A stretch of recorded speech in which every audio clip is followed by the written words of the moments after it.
Good afternoon, everyone. Welcome back to the Virtual Photography Show. My name is Tommy Reynolds. For those of you that don't know me, I'm a portrait photographer and photographic educator based here in the Southeast.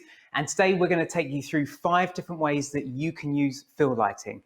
Now, if you've never used fill lighting before, what it's primarily used for is to work in conjunction with your key light. And what it's basically aimed is to do is to control contrast. Now, let's say, for example, I have a side light over here, and then my face is fully lit, and then this side is in complete shadow. This is where you might want to use fill light to bring in some of that extra fill and light up the shadow. So you have control over those shadows, that control over that contrast. Now, with fill, you can dial it up and down so that you can decide how much you want. You can do that using strobes, but sometimes you don't even need a second light. Sometimes you can control your shadows simply with reflectors. Now, we're going to use a combination of the two. We're going to use a combination of strobes and reflectors in these 5 different examples that we're going to show you today. So we're very limited on time, so we're going to go straight into it with our first one, which is going to be the Rembrandt setup. So I've got a few people around me that are going to be helping me out today. By the way, if you can see me, if you can hear me okay, then do let us know in the comments. And obviously, if you do have any questions about today's demo, then just let us know. And Graham over here to my left is going to help us out. We will leave most of the comments till the end, but if there is a burning question when we are moving in between setups, then maybe we'll have time to answer a question there as well. Okay, so let's get straight into our first setup. We're using the City 300 Pro from Pixapro today and the 60cm rice bowl shaped softbox. This is going to be our first setup. I'm using a Canon 5D Mark III with a 50mm Sigma art lens. I've got an ST4 trigger as well. And we're going to be, as I say, using the Rembrandt setup. So we're pretty much ready to go for our first setup. So my settings are 1/60th of a second at f4.5 at ISO 200. So let's kick things off. So as you can see, I've got it at a roughly 45-degree angle coming down, pretty much hitting Rihanna straight on. And Dan, actually, can we park this out the way first for the first setup? So we're going to do comparisons. Every time we do a shot, I'm going to show you what it's going to look like with and without fill. So first of all, one light setup, super easy. Let's take our first shot with our single light here. Okay, Rihanna, so every time you hear the click, just want you to change it up for me.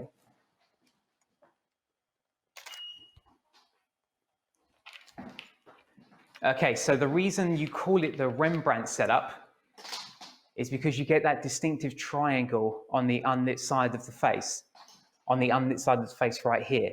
Now, if I ask Rihanna to turn, actually, I can just turn a little bit more angled. And what that's going to do is that's going to make the triangle look even more distinctive. So if I take another shot here, same again, Rihanna.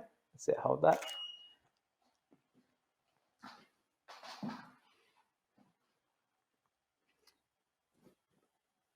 So the more you turn, the more of that triangle that you get. And that's the classic Rembrandt style. It's Rembrandt because of the famous Dutch painter Rembrandt, who famously would paint his portraits in that kind of fashion with that light here. So that's what it looks like with just that one light. Now we're going to add in our fill.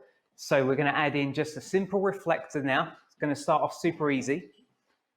So I'm not going to change any of the lighting. It's still going to stay the same. We're still at 1/60th of a second at f4.5 at ISO 200. Now we've added in a reflector. We're going to take the same again and see what the results we get.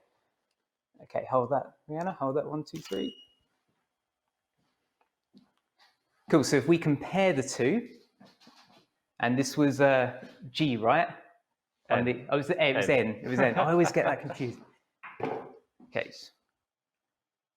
Wait for that to fire up. So if I select that and then hit that, so you can see straight away how simple that is. Just simply adding a reflector can really make the difference between adding some of that fill into there. So I'm controlling the contrast now. If I wanted to control that even more, Dan could bring that even further, and we could take the same again. And same again, Rihanna. Hold that. 1, 2, 3. Lovely. Okay, so we compare the 3. So we can see here at the top left is with no is with no fill. On the top right, we have a little bit of fill, and then obviously on the bottom here, we've now pushed that reflector even closer. So we're adding even more fill each and every time. So if you're on a budget, you can only afford the one light, then this is a great way of introducing fill in this Rembrandt setup.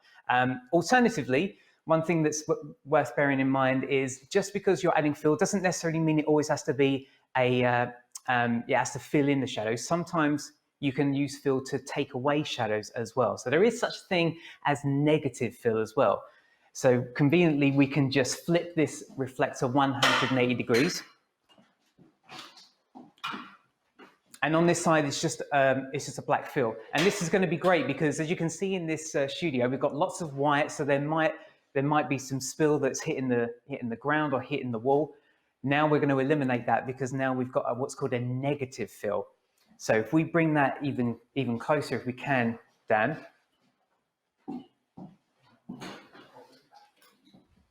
And again, we're going to take the same.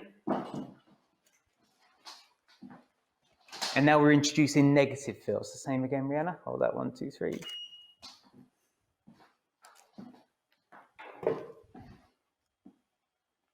So we can see there that the shadows are now much contrastier, much darker. So again, if you're on a budget and you want to try and improve your fill lighting, then just simply using this reflector is a great idea.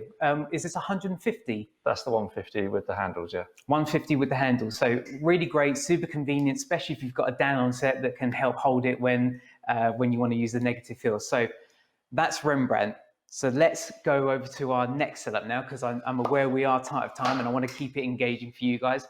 So we're going to move on to our second setup, which is, I've forgotten it, Dan. High key. All right, so we're going to go high key.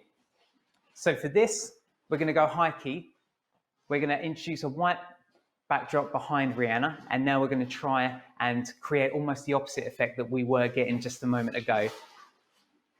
So Dan is going to bring in, this is a 150 again, is it? That's just smaller than 150. I think it's between like 130, 140. 140, yeah. So this is the umbrella. So if we flip this around, now in here we're using a Pica 200 in this one. So we're going to set that to, we'll set that to A, because I like A to be my key light.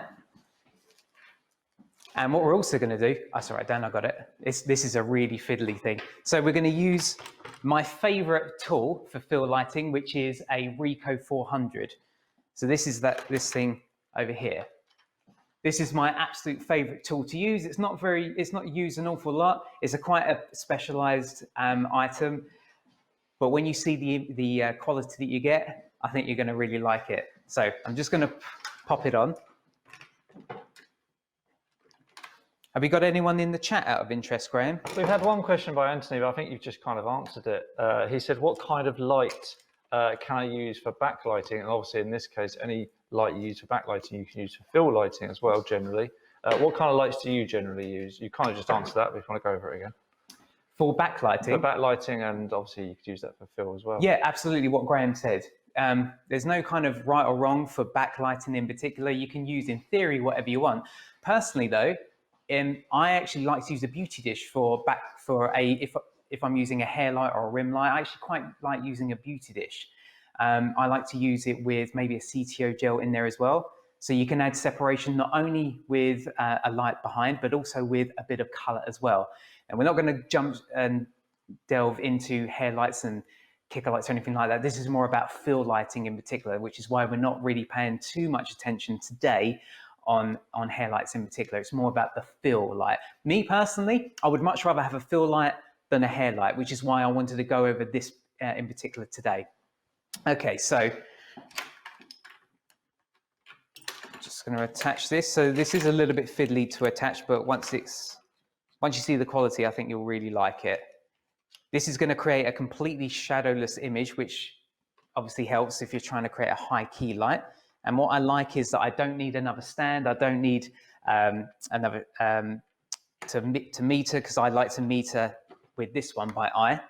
And it's just attached to my camera, so I don't need to worry about getting another stand, another light setup, another modifier setup. But we will do that in our next setup, because I appreciate that this isn't convenient for everyone because it's a little bit heavy, but the image it does create, I really like. So this is going to be the first time we're using fill flash. We've used fill as a reflector, but now we're going to use flash as a fill this time. So when I use flash as a fill, I always like to start with the fill first, just to make sure I know exactly how much power is coming out of my fill light. So most people would start with the key, but in this case, I'm going to start with the fill. So I'm going to make sure that this is turned off. So I'm going to start with the fill. So this is going to be the only thing that's going to fire. Now, I'm not going to meter this. I'm just going to do it by eye. I'm going to start at around 1/16th power. Let's start from there and see how we get on. All right, Rihanna? Okay, looking this way, 1, 2, 3. Okay, so if we look at that, now you might look at that and think, well, that's underexposed. That doesn't look that nice. But that's actually the point. When it comes to fill lights, fill light needs to be under your key. It needs to be it's generally less powerful than your key light. But that's actually good for me. I like that. That's a good starting point, because if that was switched off, then I would just get a completely black image. Now I know that when I now switch my key light on, that's going to do the rest. That's going to do the main bulk of the work. But it was nice to know to start with how much my fill light was going to do for me. So generally, I like to start with my fill light first. All right, so that's set. I'm now going to switch the key light on. That's on A.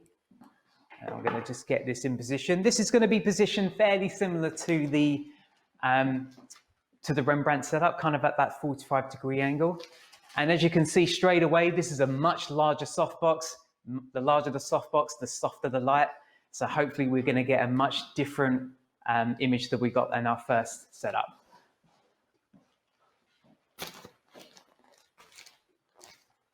Okay, and if we just flip that around, Dan, just so we're not being influenced by that at all.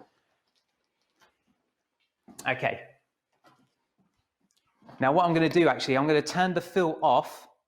So we're going to start with just our key, and then we're going to put the whole thing together. So same again, Rihanna. That's it, hold that.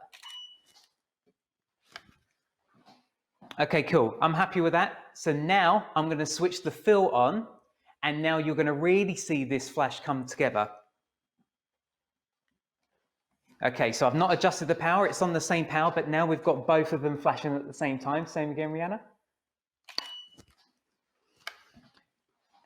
Okay, we'll just wait for that to fire up. Okay, so can you see the difference there? So we started with the fill. That's the fill on its own. That's the fill on its own. That's the key light on its own. And that's when you bring it all together so that you can create this nice high key shadowless image. Let's actually try, Rihanna, let's try bringing you slightly away from the backdrop. I just want a tiny bit of separation here. And I'm going to try and get a shallower depth of field. So I'm going to go down to, let's say, around 2. I'm going to turn down the power of my flash, because when you adjust your aperture, you're going to need to adjust the flash power as well. So I'm going to start with my key light again. Okay. Same again, Rihanna. That's it.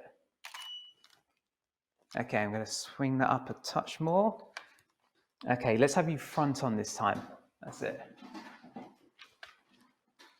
That's it. Okay, 1, 2, 3. And I'm going to just tweak it up a little bit more. Same again, Rihanna. Lovely. Okay, folks at home, that is just the key light on its own. Now I'm going to switch the Ricoh 400 on again. And we're going to get the same shot again. And just going to adjust the power there. That's it. Okay, much nicer. Okay, so that is with the key on its own, and that's with the fill. So the beauty of fill light is you can adjust how much or how little you want from your fill light. That's the beauty of it. So if I want to increase that, for example, if I increase that, and then I'm going to increase it again, and it's down to your personal preference. So I think actually I liked it there when I had it down on one stop there. This is only at 1/64th power on this Ricoh 400. That's cool, Rihanna. Every time you hear the click, just change that up for me. That's it. That's it. Try bringing your arms up for me. That's it. Hold that. Good. And chin down. Okay, and relax. Oh, I think my camera's been disconnected. Okay, so that's how we've got from our first setup, which was that Rembrandt setup, to our high key setup over here using, again, just those two lights. We've got the one light here, and then we've got the fill light coming from the Ricoh 400. So that's the second setup. That's using a high key setup. As you can see, the backdrop as well was super convenient. It's a pop-up backdrop. This one's your backdrop, isn't it, Dan? It is, yeah. Do you know what the spec of it is? No. We'll give you a link in the description box below. If it's not there already, then I will put it in there within the hour after this broadcast, okay? But this is a double-sided one. Actually, before we move on, Dan, I totally forgot. Let's bring a second fill. See, just because you're using a fill doesn't mean it has to be two. It doesn't have to be one fill. You can have as many fills as you want. Sometimes I have two, sometimes even three fills. So now we've got a second fill in this setup. Let's see how much of a difference that makes. Okay, same again, Rihanna. Okay, hold that, lovely, and relax. Oh, I think the tether's gone. See, this is the beauty of live, everyone. This is the beauty of live. Let's see if that works. I feel like I'm back at the NEC right now with all these tether problems.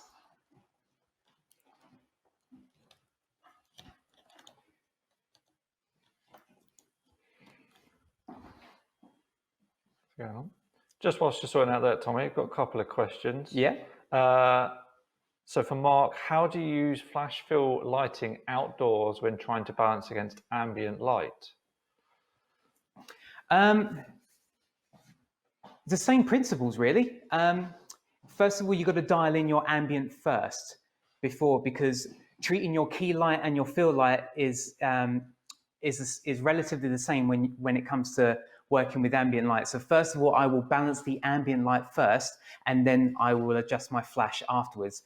Whether that's the key light or the fill light, I will still be adjusting my ambient light first to make sure that the ambient is doing what I want it to do. Now, that all depends on what you want it to do. Maybe you want your ambient to be really dark, moody, and dramatic, or maybe you want it to look as if how it looks to your eye.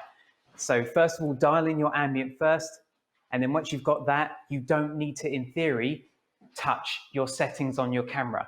Once you've got that dialed in, all you need to worry about is your key and your fill. So dial in your ambient first, and then worry about the flash after that. Okay? Cool. Yeah, go ahead. I think we're back on. Okay, let me just take that again so you folks can see back at home. Oh, we've lost the umbrella. No worries. No worries. Do we have any other questions, Graham? Yeah, we've got Stephen who's asked, do you not worry about having two different catch lights in the eyes? Not particularly with the Ricoh in particular. Not with this in particular. Yes, it is a ring shape, but because it's a relatively small circle, it creates a very tiny dot in the eye. And personally, I don't actually mind that. But because it is a tiny dot, it is very easy to remove in Photoshop if you did want to remove that. But for this in particular, it doesn't actually affect me. In a moment, we're going to do another setup where we're going to have a big softbox behind me, and you're going to see what kind of catch light you create from there. But I would much rather have a second catch light in my eye to get a great quality image. I would rather sacrifice that. And I don't even call that a sacrifice. I know that some photography competitions might not like a second catch light. Me personally, it doesn't bother me. And it's your personal preference, it's your art. So it's if it looks good to you. Sounds good. David's just asked, if you are outside, say at a family party or wedding reception, so you don't have studio lights or reflectors, what advice would you give using a flash as a fill to auto balance the sunlight, but I think you kind of covered a little bit of that in the previous question. Say that again, sorry, Craig. So, yeah, it doesn't make sense. It says when you haven't got. I got lost a little bit there. Yeah, I'm guessing he means he hasn't got studio lights. He's probably just using a normal speed light rather than a studio light, like in an event, like an event or wedding or stuff like that. How do you use a normal speed light, I guess, as a fill-in to balance the sunlight? Gotcha. Well, there is to balance sunlight. Yeah. So if you're using that, I'm guessing you're using the sunlight or natural light as a key, and then filling in the shadows with an onboard flash or flash gun. Exactly. So there are some occasions where I will use the sun as my backlight because it's a very hard light source. It's not the most flattering if you're lighting a model with sunlight, for generally speaking anyway. So what I would tend to do is I'll have the sunlight as my backlight and then use my speed gun in a modifier and use that as the key light. And again, just like the other question, if you're trying to balance it, you dial the ambient in first. So get it so that the backlight looks good to your eye first, then switch your flash on. Don't worry about your flash until you dial your ambient in first, okay? Cool. And David's just pointed out it's great to see other photographers having challenges when doing photo shoots. So it does happen. Guys, this is real. This is real. Like, I'm not hiding behind 50 frames a second slow motion with some nice music behind me anymore. Not right now. This is how it is live. Yeah. Okay. Cool. So, Dan's already got me set up. So this is setup 3. This is going to be clamshell lighting. So this is really popular. This is a really popular one to do with reflector. But what I wanted to try and do with this setup is, instead of using reflector, using again a second strobe, because the advantage of using a strobe over a reflector is that I can dial in the power on this and get it to the exact power quality that I want, okay? So we're using a Pica 200 as our key, and we've got a grid on there at the moment. And then we've got the 65 centimeter rice bowl shaped softbox back again that we were using in the first one. Now what I'm going to adjust here is, at the moment you can see it's pointing straight up at Rihanna, but what I'm going to do is I'm actually going to tweak it so that it's almost pointing towards her chest, because what I want to do is I want the edge of that, I want the feather of that light to hit Rihanna's face rather than the bulk of it. The feather of the light, generally speaking, I think is a much more pleasing light. It's a softer light. So rather than the bulk of it hitting Rihanna's face, it's just going to be the feather on the edge of this light here. Now on the beauty dish here for this setup, I've intentionally used a grid because again, I like my images quite contrasty and moody. And I know that this will create a very contrasty light, which is why I'm using a fill just to fill in some of those shadows to control the contrast that will be made under her chin when we use this light. But again, we'll start with our key, then go to our fill, and then work from there. So, Dan, is this on? It is group A. It's on group A. Magic. Dan, can we lose the? Oh, right. Gotcha.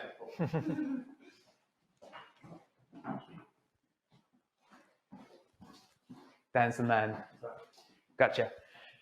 Okay, so that's B. So I'm going to turn B off, and I'm going to turn this off. I might use this again in a minute, but I'm going to turn this off so this isn't going to fire.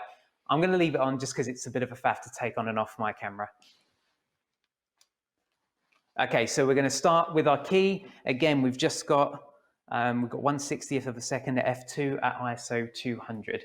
Let's take a test shot and see how we're meter reading. Let's go horizontal this time. Okay, Rihanna, 1, 2, 3.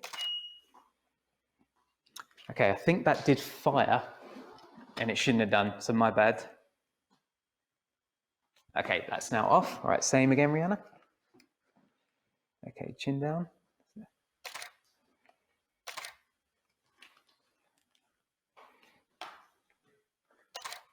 No.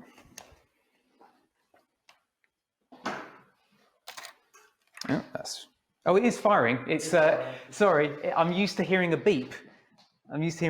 Sorry. Okay, let me just turn that down a bit. Okay. Joys of using other people's equipment. The joys of using other people's equipment, I know. Okay, so that's just with our key. Now I'm going to switch the fill on. How are we doing for time, Graham? We've got around about 5-6 minutes left. 5-6 minutes before we left. can go into questions, but we kind of answered a few. Okay, cool. That's going, cool. so, all right. We'll kind of. Lucky's just asked, does it matter if you're using a strobe light or a flashlight? So I'm guessing he means studio light or speed light. Or speed light. Absolutely not. For me, the most important thing is the modifier you're using. Light is light at the end of the day. It's just the more you spend, the more powerful it's generally going to be. But for me, the more important thing is the modifier, how you are modifying and changing or adapting that light. That's the most important. So yes, you can absolutely use speed lights in all of these setups. We're using relatively inexpensive strobes with these setups intentionally, just to show you that you don't have to use the big 600 watt strobes for these setups. We're using the Pico 200 and the 300 down here. We're not using 600 or the 1200 at all, but can easily be done with speed lights as well. All right, let me just take one more. Okay. Okay, so let me just change that.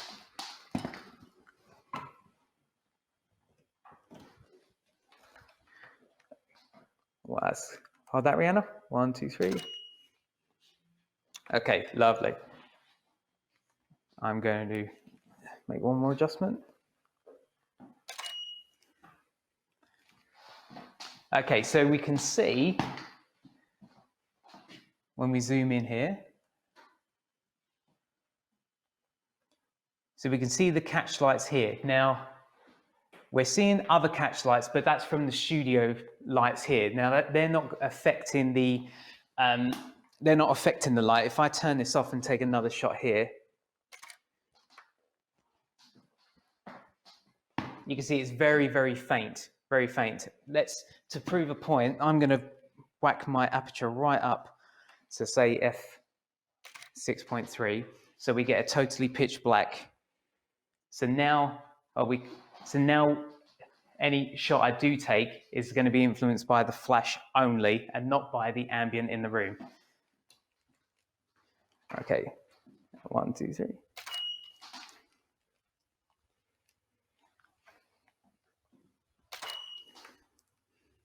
Okay, so we can see there, that's just the key light only. Now, if we turn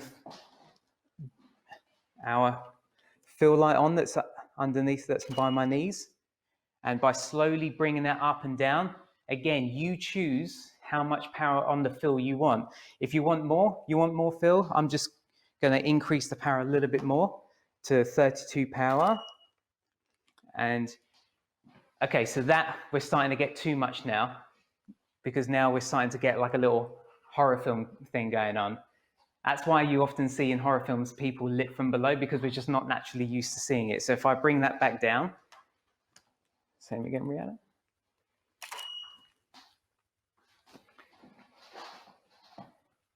And there you've got a mix between the two right there. So we're going to move on to our next setup, because I know that we are getting pushed for time. So that was clamshell lighting. Again, you can use a reflector or you can use a second strobe.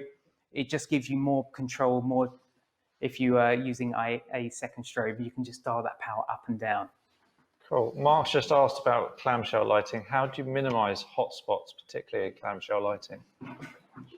Hotspots, if you want to eliminate them, just like I said a moment ago, if you feather your light instead. So with a beauty dish, you want the beauty dish to be center on, but if you're using a softbox, which most people would be maybe for a clamshell setup, is just feather it. So rather than it being pointed directly at your model, feather it up slightly so that the edge of the softbox, is hitting your model. That's how you would eliminate the hotspots, just feather in your light. Cool. And a quick question from Francesca. What triggers are you using? Trigger, I'm using the ST4 trigger from Pixapro. And what I like about the ST4 is it's very easy to dialing all of the individual channels. So if I want to change B, I can just simply hit the B button and then dial it up and down. Really good if you are using multiple lights. If you're using only the one light, then you can get away, I find, with the cheaper triggers, but this is a nice one because I can just change my, I can change from A, B, C all the way to E really quickly with this ST4. Brilliant. Okay. All right, so how are we doing for time?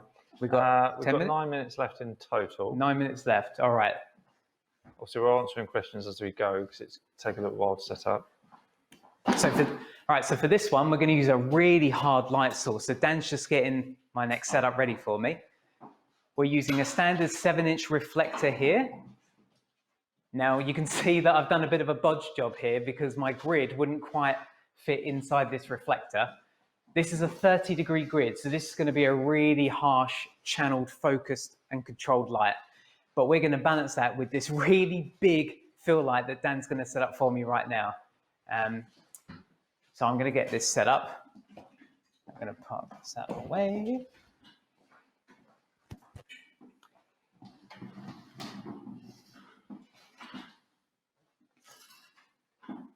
And what we might try and do actually is wheel the backdrop out if we've got time. Maybe we'll just park it next to you, Graham. Yep.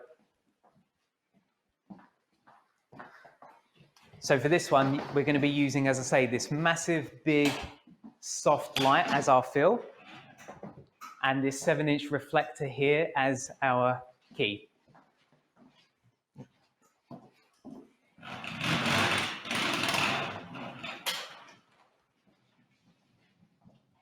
Okay, Rihanna, if you pick up your stool and you put yourself around center there, that's it.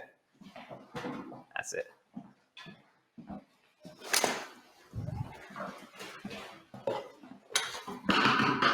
Okay. Yeah, it's good there. Just going to move this cable out. There's no way I'm going to get this live, is it? No way. Oh. That's all right. I'll frame it out. Rick has just asked, how much has using fill light changed your work compared to your early work? That's a really good question. Do you know what? I love using fill light. Which camera am I on? Yeah, I love using fill light. I think it's actually changed my work dramatically. I think if used correctly, fill light can really elevate your images to that next level. If I had the choice between only having a fill light or a backlight, I would choose a fill light every time. When used correctly, fill light is the key that will make your images look painterly. And hopefully this will actually be a good demonstration, this particular setup, of making your images look that little bit painterly, just that little bit more crisp, more polished, more professional. So we're going to have a light directly behind me. That's going to be positioned right here. In a moment, we're going to lower it so it's directly in front, directly behind me, and that's going to be our key. And hopefully, this is going to make it look quite painterly or high fashiony. Okay, Rihanna, I'm going to need your help with this one. I'm going to need you to tell me when this is pointing directly at your face. A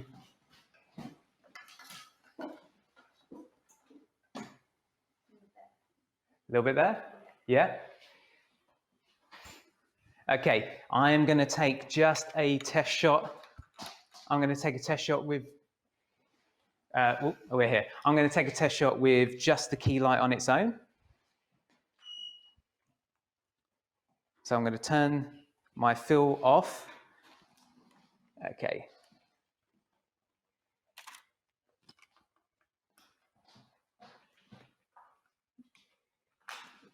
Okay, so we can see there it's a very harsh light. I might even come back a little bit more. Same again, Rihanna. That's it. Okay, so super moody, super dark, super dramatic. I'm now going to turn this one on. Now, everyone around me is flipping out because I've put this right in the way of a camera, so I do apologize, everyone. But hopefully this will look good and this will make up for it. Okay, let me just come off this mode.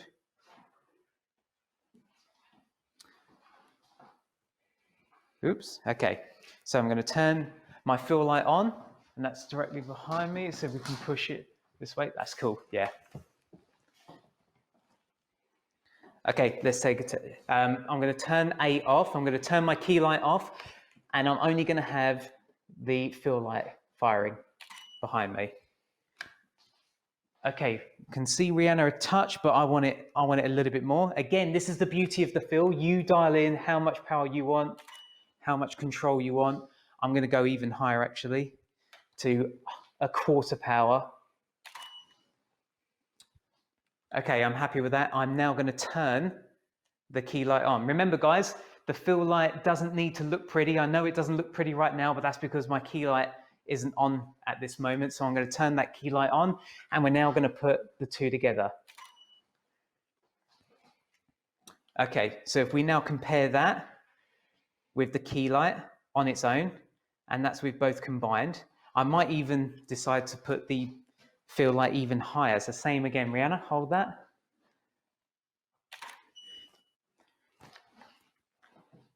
So again, it just kind of balances everything out a little bit there. You've got this big old source behind me, balancing with the key that's hitting Rihanna's face on its own.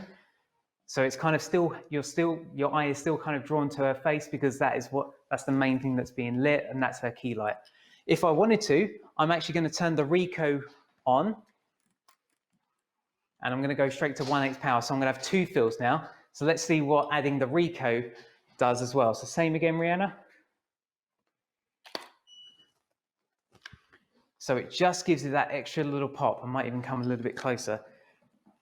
That's it. And then knees this way for me. That's it. And then bring your arms up for me. That's it. Hold that. Hold that. Lovely. I'm going to turn B behind me. I'm going to turn that up a little bit more. Hold that. Good, good, good, good. And you can see how just with two lights, I've turned a key. I've turned it quite low and moody into a little bit of a high key setup. So again, if I turn my Ricoh off, I'm going to turn B off behind me, this big block behind me, and we go back to just our key. This is what it's doing just on its own. Then again, if we turn everything on and combine it all together, we get this. Lovely. Okay, cool. So that is that setup. How much time? Brilliant. We've got about just under 2 minutes if you want to do the last one. 2 minutes for, and then 2 we've minutes got in total, yeah. In total. But we've kind of been answering the questions as we go, so that's not... Cool. Okay. Unless anyone's got any more questions, then please put them on. Yeah, if anyone does have any questions, please let us know. Ron just asked, could I use a large umbrella instead of a large softbox?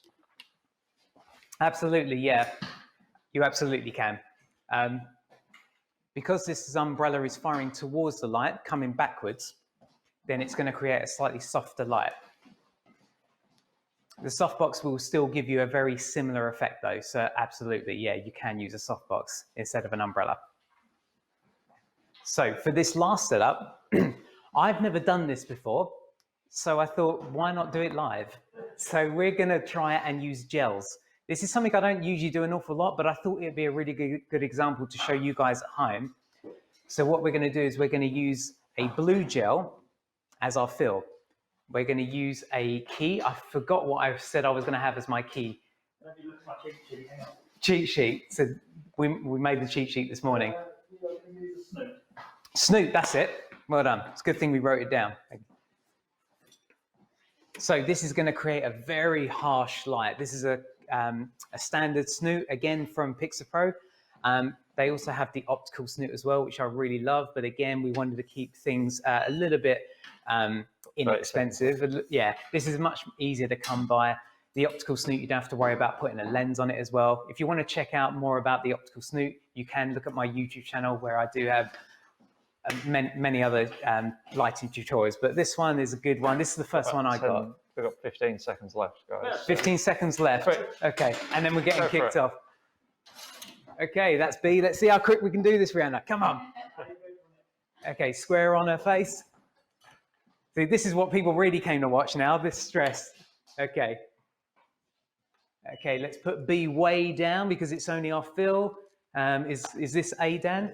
It's A. Okay, let's take a test shot with just A on, just so I'm... Actually, let's just have B on our fill. Okay, Rihanna, hold that, hold that.